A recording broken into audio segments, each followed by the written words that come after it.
If you're looking at your yard this morning thinking, I really don't want to spend all day mowing that lawn, well, you don't have to. More homeowners are going grass-free. They're taking out high-maintenance lawns and replacing them with water-saving, eco-friendly plants. Landscape designer Mark Schisler shows you one of his favorite projects in Atlanta. They had grass front and back, sort of a typical yard, with foundation plantings across the front and a little grass kind of strip where we are. And so we did all the terracing, the walls, the fireplace, and the stonework, but they wanted it really soft, organic, no grass, with things blooming color throughout the year. It's more interesting. It's better for the environment because there's more things blooming, so it's better for bees and birds. It's more drought tolerant. You're not having to put as much pesticides, herbicides there's no grass to maintain, so you have more diversity of plant material, which is better for us and for the environment. This is more getting out and sort of hand pruning, weeding the beds, but it's not the traditional getting out the mower and mowing it every week. So I'd say it's probably less time overall, but there is certainly some maintenance involved.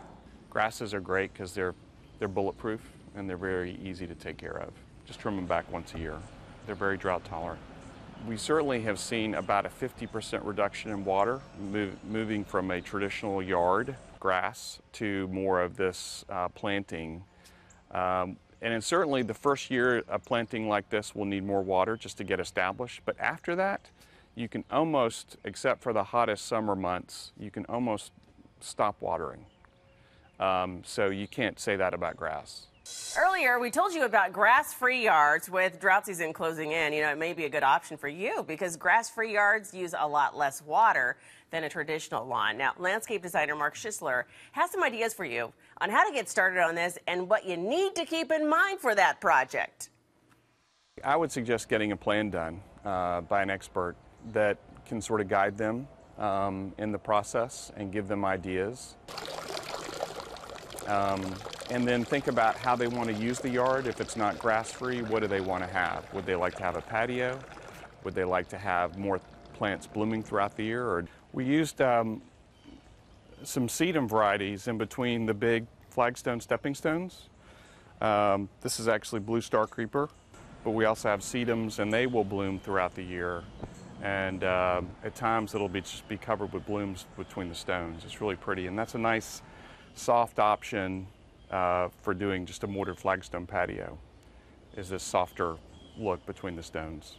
And then trying to get as much color throughout the year as possible without the use of annuals, so things naturally come in and out of bloom.